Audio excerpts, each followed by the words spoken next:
is a Bramble Jam podcast.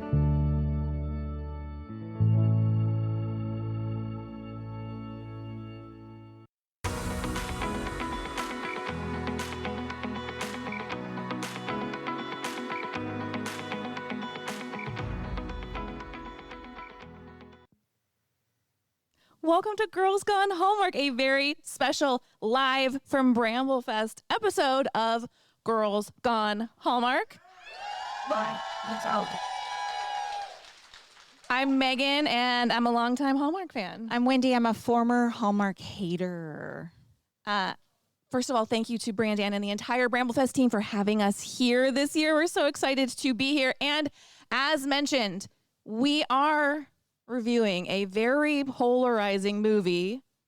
We have done this movie before when we were brand new baby podcasters. Do not go looking for that episode. I'm going to scrub it from the internet. We're going to talk about it, but It Was Always You from 2021. I got to tell you that when we mentioned on Instagram that we were doing this, the reviews were either, "That is my favorite movie that was ever on Hallmark," or "I hate that movie and want to burn it to the ground." So this should be interesting. This should be interesting. Can I get us to show hands? Who loves this movie? All right, we're in for a ride.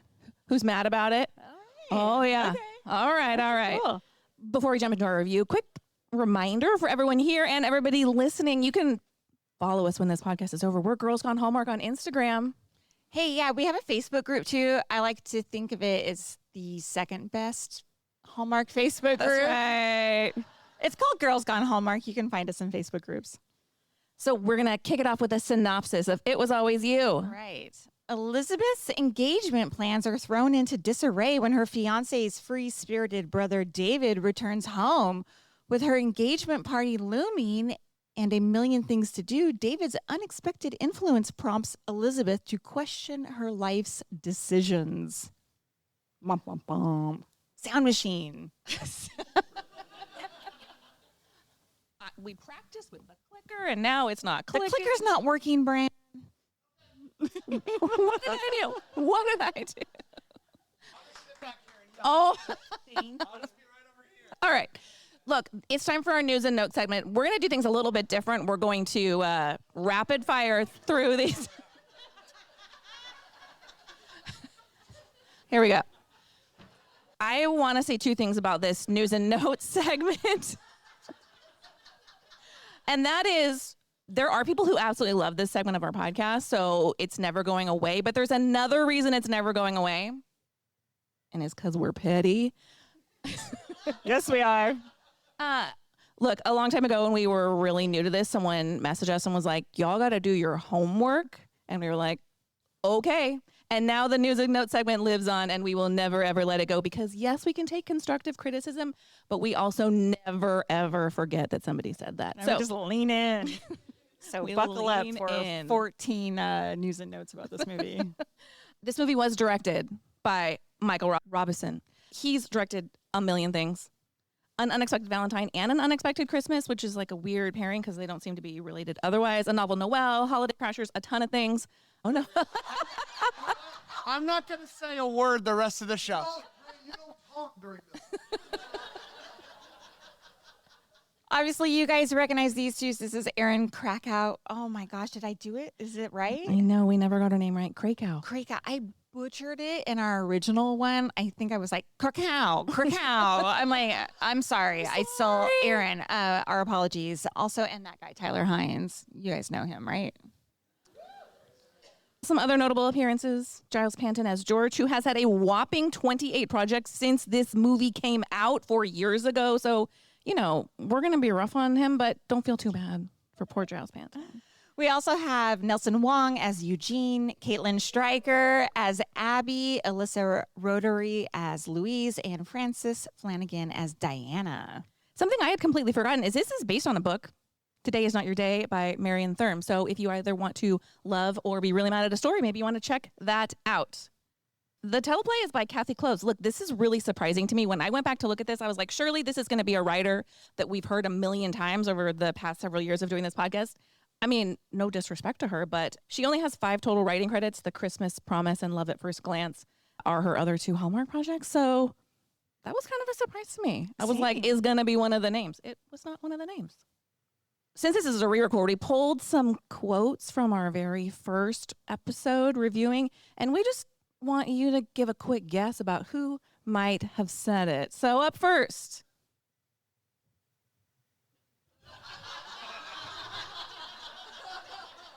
This one, I'm going to S-word all over. I mean, is it me or is it the not so former Hallmark hater at this point? Do we have a guess? I mean, It's obvious. It was me. kind of a gimme. Yeah. And she did.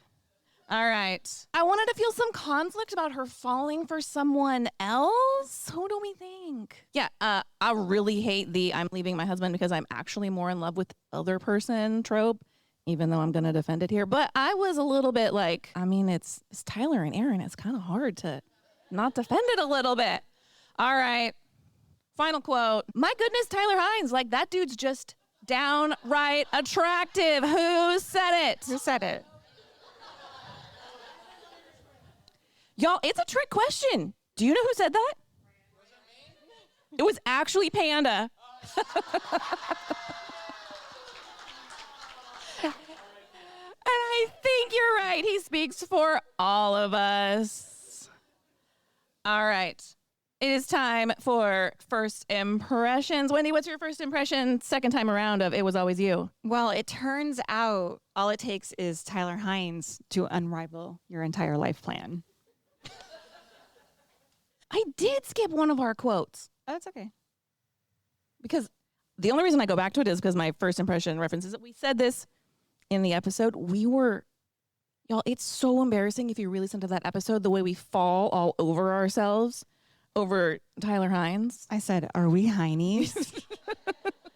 You guys, this was early on. The origin story is I kind of dogged on Tyler Hines a lot when I started this, and I've come to love him. Like, I really like him a lot. And so, but it was this movie that I was like, oh my God, I think I'm turning into a Heine. Yeah, in this episode, Wendy famously, we're, running down the Tyler facts, and she goes, is he married? And my response is, I don't know, but we are. All right, back to first impressions. Mine is to answer our own question. I guess we are Heinies because I'm willing to forgive a straight up emotional affair. Yeah. All right, let's talk about what we liked about this movie, Wendy. Well, on second rewatch, my notes, I'm telling you, I'm a little bit embarrassed, but here it is. I wrote down Tyler Hines, golden delicious apple I want to take a bite out of. Wait. The first time? No, this time. Oh. Man looks good in this movie. I mean, I'm still regretting it. There's a funny story. Meg and I were on the Hallmark cruise last year, and Tyler was there. And I really wanted to meet him in person, but I got elbowed in the head by a lady who was maybe 30 years older than I was. And I was like, I'm out. I can't do it. I'm not going to fight over this man. Yeah, they were throwing elbows. They were throwing elbows. Megan did get in. So I'm like, I'm not a quitter. I'm not a quitter. Look, I was in Christmas jammies on the Hallmark cruise, and I was getting that photo. It's blurry because people were pushing, but I got the photo. Golden delicious apple. Well, look, my first like is along the same lines. And in our first review, as mentioned, we did kind of fall all over ourselves at our adoration of Tyler Hines. And I'm going to do it again. He is at peak charming in this movie. Like, this is the peak. It's wild. It's 0% surprising watching this that he had Lizzie willing to dump George on the side of the road. I mean. Yeah, I think he walks this line between snarky, because he can kind of be like he pokes the bear a little bit, which I'm into. But he's swoony like a pro. I know. Yeah. This is why they brought us onto the network, because they needed more women to fall all over these dudes. This is sorely lacking on Deck the Hallmark, except when Panda's around, apparently. Look, Aaron and Tyler are a match made in Hallmark heaven, in my opinion.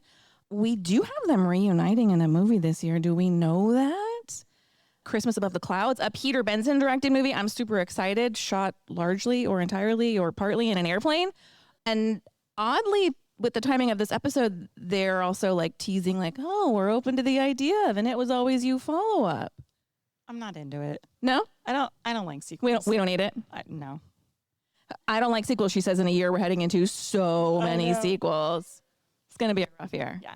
Hey, for me, the heart of the story is, thanks, Mom. The heart of the story here is Elizabeth realizing that she is not living the life she wants to live. Mm. And I like movies that are like that, where we get some rom-com, but there's this big epiphany. And I was into it the second time around. Yeah, she realizes who she is. Yeah. You didn't like that? You didn't like it at the expense of George. I didn't not like it. I just didn't focus on it. Usually I do, but man, I was just like, they still were so cute together. You just were so charmed, weren't you? I really was. Okay. What else did you like? The fake bachelor scene while they're eating popcorn. I mean, okay, I got some rapid fire small likes. First up, the look that David as Tyler gives Lizzie in the ice cream shop when she's making her completely wild ice cream order. It's this like, are you kidding me? It's my favorite. It's like, it's great. Even my husband laughed. At the party, when they realize that someone has spilled the beans about the surprise party, Louise immediately assumes it's, I'm wrong. David takes credit for it. And Louise goes, David, how could you? And his response is, I'm a terrible person. What do you want from me? Tyler has this ability to throw away a line. It's one of the things he does best. It laughed out loud. I have a question for you. Yeah. Do you think Tyler is just being Tyler? You know him, don't you, Bran? Okay. You know him. Oh, nice. Quote, golden, delicious apple. No, I got that. Okay. Is that like how he is in just real life? He's just Tyler. So he's being himself when he's acting. Interesting. So no one stands a chance, basically, is what you're saying. He does the same thing with the line, not the time, Joe, when the DJ tries to solicit a deposit from Lizzie after their peak emotional moment, slow dancing in the garage. Final small funny moment when Lizzie scans Tyler. They're registering. She's the best. And then she scans Tyler. Like, it's so good. It's also so bad because she's registering for a wedding to another man, but it's so good. I loved it. I LOL'd, actually, when I was watching it. I thought that was real good. What else do you like? I like the grandma. She doesn't mince words here at all. She thinks George is a nincompoop, if I recall. But then she gives that really great story about the Zing, and we're going to talk more about it. But, that special spark between people, and she tells about how she was dating a guy that everybody thought was perfect for her. The dry cleaner. But they didn't have that Zing. So, yeah. I think they do a really nice job setting up all of the reasons why Elizabeth and George should not get married. Now, don't worry. I do agree she should have broken it off with him way earlier than this. But they do give you a lot of compelling reasons why these two should not end up together. I have one final like. Let me hear. Real smart move on their part to make Lizzie go away for a year. Find yourself. Then she comes back. They have their Zing moment, and the most boring dentist in the world and his hygienist, who he was obviously in love with from the very first moment of this movie, are already together. So you feel really great about them having that moment together. But let's talk about our wishes. So if you're not familiar with the show, the wishes category is our nice way of saying that of the stuff we didn't like about this movie. I'm going to let you sandwich it a little bit. Yeah, I'm going to let you run with it because I know you have a whole bunch. Okay, well, I got a lot. Are you ready? I'm ready. Okay, I'm actually going to hold off on the main complaint here because I think we need to talk about the timeline. It's 2 months before their wedding and they're just having an engagement party. What is happening? They haven't registered. They haven't planned a honeymoon. They're flying home for an engagement party. It makes no sense. It makes no sense. You are obviously not planning to get married to each other. Also, Elizabeth is the worst secret keeper ever. She has a typed out itinerary of the weekend in the biggest letters ever written, Mom, surprise party. Surprise party. Don't look at this. So dumb. And hands it to the mother. What are you? No, worst. Yeah, I agree. For me, Elizabeth, she's a hard sell because she's so rigid. I had a hard time rooting. You are Elizabeth, 100%. Would you order? You don't even eat ice cream, so would you order ice cream like that? I mean, I've had some odd orders. No, I wouldn't order ice cream like that because my biggest fear in life is inconveniencing somebody. Sure. So I'd be like, I will eat the food that will poison me if I have to. You're funny. It's hard to root for her when she's so type A. Yeah, like when she blows up at him when obviously him blasting music in the middle of the night is not super cool, but she fully loses it. Rips out the retainer. She means business. Yeah. Loved it. Relatable. All right. Let's talk about the elephant in the room. I need to tell you that we have a listener of our show, listener Paula, who has so many times begged us to revisit this movie. And she's like, you're going to see it through different eyes. Our memory of it was like, she leaves her fiance. That's not that great. She's like, please rewatch it. George is not that great. Okay. I think this is a real case of two things can be true. Okay. George is not that great. He's boring. But she is engaged to him. Okay. So he is a total wet blanket. As am I. We're going to get into it. Seems game. I'm just kidding. But he also doesn't deserve Elizabeth getting so deep with David, like having that. It's an emotional affair. Like they are dating each other. They're on the couch, eating popcorn, watching The Bachelor. Show me the man well, look, my husband got in deep with Love Island with me this season. So I guess but that's dating behavior. Okay. But like every one of my points against their affair has a counterpoint. Like George should know she's not really in love with him because the way she says Are you blaming this on George? Listen to me. We're going to fight. No, guys. I'm not blaming it on George. I'm just saying, does George not realize the way she says his name? It's like she's talking to a dog. Okay, George, whatever you want, George. It's like she's talking to like the annoying next door neighbor who's like, you left your trash cans out an extra hour. And they're like, okay, George. That's how she talks to him. Okay. But it's not his fault. I didn't say it's his Well, okay, wait a minute. She is definitely got eyes for David, but there is obviously something going on with him and the hygienist too, George and the hygienist. Yes. But when Lizzie recognizes that this is not the relationship she wants to be in, she needs to end it. Oh, 100%. It goes on way so it's not too George's long. fault. I'm trying to have a conversation here. Okay. All right. No, it's not George's fault. I agree with you. There's also a scene though. They're at the house together and they walk into the room from separate angles and she sees George and she flinches. It's real quick, but it's like very telling about like How much she hates this man. I mean, come on. That the brother is hotter than the dude she's engaged to. Well, objectively, he is. Also, one more bad thing. George calls her. She's out with David, and she declines his call. And David tells her to do it. Like, David is not, David, is it? Okay, question. Did I hear he's trash? Question. Are you assigning equal blame here, or is Elizabeth more at blame because she is the one who is engaged? Between David and Lizzie? Yeah.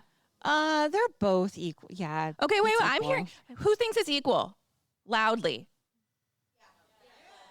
Who thinks Lizzie's more to blame? It's like a smaller but louder crowd that thinks Lizzie's more to blame. If David, that's it. He's the brother, right? If he was not the brother, if he's a random dude, I feel like it's like 10% blame. Or 0, right? Like, what does he have? But it's his brother. Okay. I don't actually, it's all bad. I don't actually care who's, they what? He knows. Oh. Don't put that in the text, Bran. Bran. Do you have any more wishes? I want to just talk about Louise and Eugene. Is that his name? The mailman? Yeah. You know, so this is a classic Hallmark B storyline here, which I was like, well, I don't care about these people, but obviously we have to Give me more Tyler. Yeah. That's exactly what I was saying. Can we have more Tyler? But of course we need it because we need to get Lizzie back to their home at the end for their wedding. Yeah. It just was boring, I thought. Yeah. I mean, it's just filler. It's fine. Right. That's all. All right. It's time for Did You See That? Now, in this portion of our episode, we talk like true like bloopers, but it's also just like stuff we want to talk about. Oh, yeah, we're going to talk about the dog. Tilly, the dog. Where did the dog go is my number one. Did you see that? Now, you can see here, there's a shot. You got a picture? Yeah, I got a picture. It's you. Illegally taken a photo of my television because you cannot screenshot. When David and Lizzie go run wedding errands, she's like, you stay in the car. And he does not listen. So he gets out of the car with Tilly and he walks the dog. He's like, we're gonna go meet up with him. We never see the dog again. In the next scene, he's inside the bakery. They go register. They drive home. We even have a shot of them driving in the car without the dog. Did he drop her off at the pound? Where is she? Tyler would never. He's trash. Where did Tilly go? Did they lose their dog handler, their required onset? Did Tilly max out her hours? Ran home. Tilly maxed out. It was. She's in She timed out. I don't know, but where'd she go? Or I don't know if it's a she. Where'd they go? Okay, I have one. When they're in the oyster or pie place, and she's finally served her piece of pie. It's on a real plate, but it's served with a wooden spork. And I know this isn't like things that you would typically pick up, but I was like, that's so random. But this was during COVID protocol. And I was like, is that why? Because she eats the pie in the scene, right? Yeah, do they just have disposable flatware? Were you not allowed to use regular flatware during that time? Some restaurants haven't brought back real menus, so I don't know. Yeah, You serve me pie with a wooden spork, I'm leaving. all right. Oh, that well, it's a sensory thing. All right. I am 99.9% certain that this set that is Lizzie's apartment and the set that is the home store are the same place. It was hard to catch an image. I believe it in my heart to be true. And when you look at she's only in her apartment in the very beginning of the movie. It's the greenery in her apartment is like huge floral arrangements everywhere you turn. It's a little shocking for like just a single woman. I mean, the floral budget would have been huge. And then they've got those iron windows. Hard to tell here. A chandelier in her apartment like that? Or that's the home store? Her apartment shots are real tight. It's like real tight on her, real tight on her friend. So it's hard to make it out, and it's like shot at different angles, you know. Got it. But I believe that to be true. Got it. Who has a rabbit foot anymore? I definitely did as a Did you child. have a rabbit foot like growing up? I mean, I'm old, so I know I had one too, but like, gross, right? It is kind of gross when you think about it. It's super gross. Anyway, Yeah. just random. Yeah, they had nails on it. did have a little claws. I had an orange one. Look, I feel like we need to add the popcorn eating scene to the Tyler Hines toothpick candy cane Hall of Fame. Like, does every Tyler Hines movie need to feature like an iconic I am talking with food in my mouth moment in a way that is somehow not off-putting? I feel like that might be the origin story of the toothpick candy cane. Think that was like, did somebody just mimic me go, I think it was a shared experience. Okay, good. All right, look, we're going to jump to our next thing, which is brand new, specific just to this movie. It's called So Relatable. Oh, hold on. Sorry. No, my fault.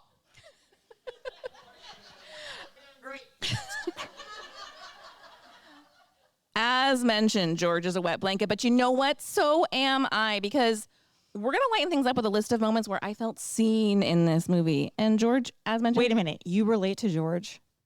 Are you George? No, you're Lizzie. You told me you were Lizzie earlier. Okay, go ahead. It's like she doesn't pay attention to I me. don't. Go ahead. I am both of them. Look, it's not just that George is a buzzkill. George is not completely in the wrong because a 6-week honeymoon is outrageous. You're jealous. Who has 6-week honeymoon budget? Dentists? Thank you. But they can take 6 weeks off without getting paid?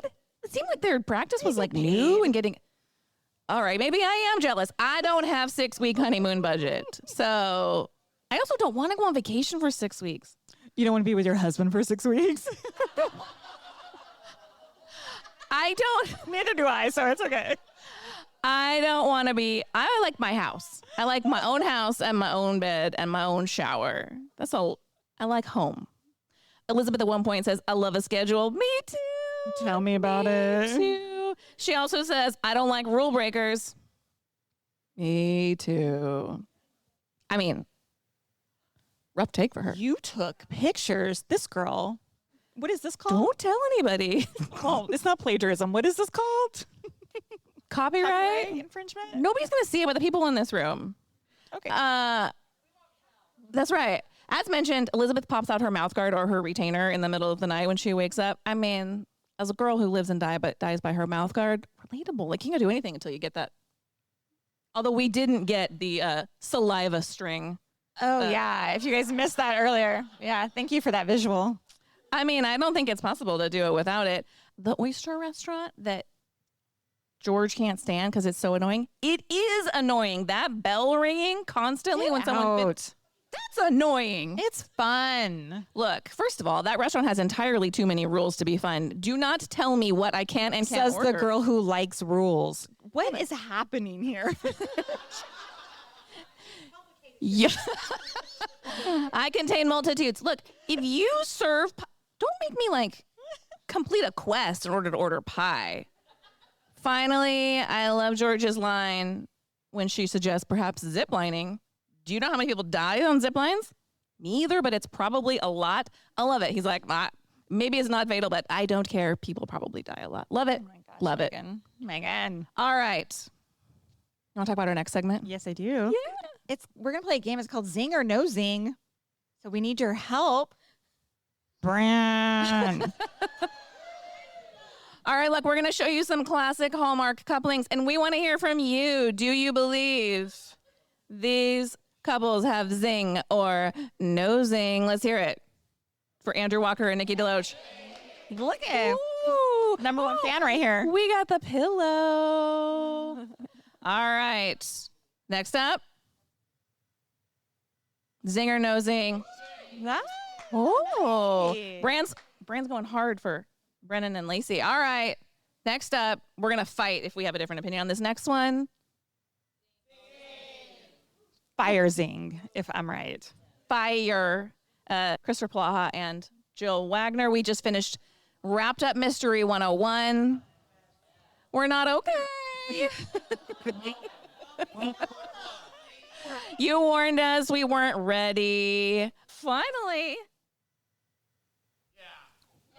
Yeah. Marcus and Brittany. So fun. All right. Are you ready to rate this movie? I am. For the second time around. Do you know what I around? gave it the first time? It wouldn't even matter because we changed our rating system halfway, so it's completely irrelevant. All right. I gave it 3.5 stars. I think there's better, and I think that movie's called Blind Date Book Club. What? Whoa! You think Blind Date Book Club is better than It Was Always You? Yes. Bob Buck. Yes. What'd you rate this one? I give it 4 stars. 4? Yeah, look, I'm a terrible person. What can I say? Oh, it's a really good watch. Hey, thank you for joining us for this episode of Girls Gone Hallmark, a Bramble Jam podcast. We had a great time. Thank you. Thank you.